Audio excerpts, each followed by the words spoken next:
Hello, everyone. Welcome back to another episode of the Centennial Conference Corner. My name is Amber Thomas, and today I'm joined by Carol Cantele, Assistant AD, SWA, and Head Lacrosse Coach for Gettysburg College. How are you doing today? I am awesome. It's game day, so always super pumped on game day. Absolutely. Spoke about how the AD at the time took a chance on a young coach. Can you tell us a little bit about your journey into coaching and what kind of drew you in? Oh, sure. Well, I knew since I was a young girl that I always wanted to be a PE teacher and coach. I grew up in an area close to Westchester State Teachers College, then now Westchester University. And we had a slew of student teachers coming through our doors. And I was particularly drawn to the health and phys ed teachers, many that served while they were in college as our coaches. So they had just such a tremendous influence on me and impact on me.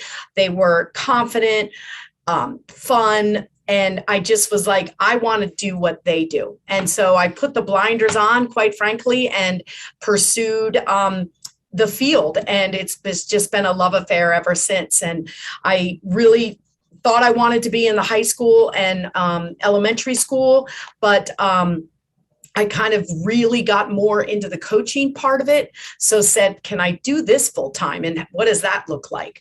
And a graduate assistantship at Miami of Ohio was really the first entry into the collegiate coaching world. And it just took off from there. This being your last season, does it feel different? Do you just experience game day, like each game day differently? Kind of what is the emotion or the feeling around this last dance? You know, I'm staying right where I am. I am, certainly I'm having some nice communications from former players and parents and colleagues here at campus. So, they're doing a better job of reminding me of my retirement than I am, because right now it's like all out and, I am totally locked and loaded on just having a great experience for our student athletes and the girls and the women on the team. And, my complete focus is on preparing for the next opponent and putting together organized and fun and productive practices. So I really have not thought about that. That will be in my mind when it's all over. But for right now, we're just dancing through the season. So it's no different. Well, 30 seasons, 431 wins, 12 Centennial Conference women lacrosse titles, 3 NCAA Division III titles. What has been your most memorable moment so far? Oh, I can't even put one defining moment in my mind. I think the moments are the moments with people, watching a player play in the zone and have the game of her life, watching someone overcome an injury and the kind of commitment and training they did to get themselves back on the field, memorable bus rides of fun celebrations upon beating, an opponent that gets us to the next game. It's just about magical moments that involve people.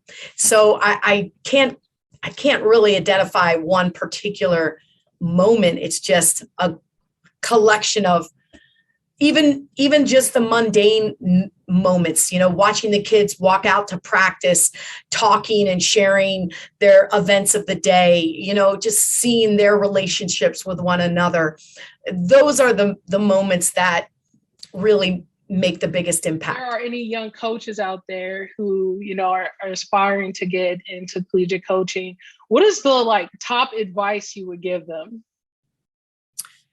I would say it can be really overwhelming at times. Coaching is hard, but it's easy. It's easy if you allow yourself to, just give the best that you can give. And there's never a sense of completion. And I'm sure you feel that in your work. You know, if you leave the office and you're like, oh man, I didn't get this done, or there's always one more email to respond to, or there's one more phone call to make, and you could really beat yourself up. And my advice I would give is to just give yourself a break. You know, we're so concerned with the well-being and the care and the attention we give to our players. I think it's important for young coaches to take care of themselves too. And, you know, give themselves a break. We will never accomplish that to-do list, but it makes the next day that much more exciting because you have a big list to tackle yet again. The other, I would say, to keep it fun. You know, yes, it's important business of winning and representing your school and attaining goals, but our students sign up for athletics because it's fun and meaningful, and we owe it to them to allow for fun to be a part of what we do every day. Yeah, because sports and athletics, it should be fun, right? Exactly, right? So dance a little bit. This interview is part of our Title IX 50th anniversary series. 50 years of Title IX. As we look toward the future, kind of what are some advancements you would like to see the next 50 years? Well, I would like us to have to stop having these celebrations of we've reached another decade of Title IX, you know, that it becomes a norm. It's not something we have to keep, you know, holding everyone accountable toward equality and, you know, accessibility to things that the males have. And I just hope that we continue to do the work that our trailblazers have done and will continue to do. You know, I just think there needs to continue to be equity in budgets and in hiring practices and in, you know, in everything. And when it's modeled at the highest level where it's very prevalent, like in professional sports, if we're using sport as an example, then it'll filter into all avenues, into high schools, into clubs, et cetera. So we still have work to do, right? And yes. I hope one day it's more mainstream and everybody is invested in it, not just women invested in it. Absolutely, because that's when we see the real change. So we're going to switch it up a little bit. And okay. We're going to do Amber's top 5. So these Amber's are top 5. This is great. Yes. So 5 burning questions that I would like to know. Okay. So the first one, is there a quote that you live by? Or maybe one that you give to your student athletes, like your go-to? That is such an easy one. The quote that I live by, because it was echoed by my father every single morning to his children when he woke us up. We didn't have alarm clocks in my house. We had my father echoing, "Today is the first day of the rest of your life."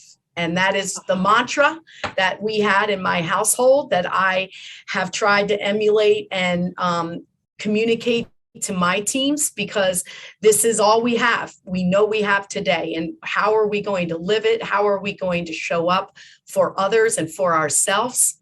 So my players have heard that one quite a bit. I love that. That's definitely a gem right there. Yeah, it's ingrained. So we've heard about your dance moves. So I have to know, if you had a soundtrack, just or that one song to define this period of your life right now, what would that song be? Oh man, you picked a topic near and dear to me. It is impossible to pick a song that is my go-to song, or one that maybe right now I've been really listening to some oldies, not super oldies, but recently I've been playing again and again, not one that is that popular, but it's by New Radicals, and it's called "You Get What You Give." And it's a song about you only get what you give. And it's very inspirational to me. And it's fun to play on game day. And it's fun to remind my players that, you know, what we put into it will get out. And it's a really good kind of dancey tune. So that one, at least for this week, but next week it could be something completely different. Okay. But check that one out. New Radicals. Okay. I definitely will add it to my list for sure. So someone that's been a staple in the Centennial Conference, why Centennial? Why do you think it sets us apart? What do you think is different? Oh, I just think we do so many things right. It is a collection of colleges that are grounded in their mission and their philosophy. It is filled with long-term coaches and administrators that take great pride in putting out an incredible product. I just think it's one of the elite of the elite. Being a Gettysburg alum is also near and dear. There's nothing like being able to spend your career at the place that gave you so very much. When I was a player here, we were part of the MAC. When I first arrived, we were still in the MAC, and watching us evolve into this Centennial with a combination of just some exceptional institutions is quite a point of pride. And and to know that our president, Gordon Holland, at the time had a big part of the creation of this conference makes me even that much more proud. Absolutely. And then having folks like you leading us. I appreciate that. That. So the weather is warming up a little bit. I wish we could just like bottle it up and keep it forever. I have to know, what is your go-to flavor of ice cream? I love mint chocolate chip because, first of all, it's green and it reminds me of being Irish. So you got to love that. I love that because it's cool and refreshing, but then it has that like a dark chocolate kind of taste. So I would say that's my go-to. But there's nothing like a soft serve at the shore, just getting like a Coors Brother twist soft serve cone because it reminds me of the summer. Yes, and that's always nice. The warmer weather. Exactly. How about you? What's your go-to? I'm kind of basic, so I'll have to say cookies and cream. I feel like that's kind of like a staple for me. Yeah, that's a good cream that I haven't liked, That is true. I don't think there are any flavors that I'm like, I don't want that type of ice cream. I'm pretty much willing to try at least all of them once. Right. So, as you look towards retirement, what is one thing that you're looking forward to? I'm looking forward to not having a schedule. Or creating a new one. I think coaches, it's going to be hard to get us out of a routine and a schedule, but I'm really looking, in the field of coaching. I think, you can certainly relate to this in your role. You're always like trying to stay in the now, but you're looking ahead. You're working on your schedule for next year. So that's set. You're recruiting a class or even two classes ahead.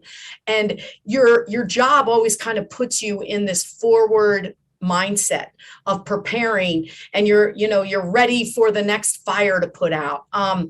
So I'm just really looking forward to truly like today.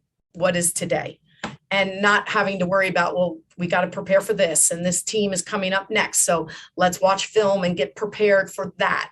So I'm just looking forward to now, like living in the now. Well, before I let you go, I just have to thank you for just being a staple in the Centennial. Thank you for being a trailblazer. Thank you for the generations of young women you have inspired and will continue to inspire. Well, I thank you for inviting me, and I look forward to seeing you at maybe the championships this coming spring, because we're going to do our very best to get there.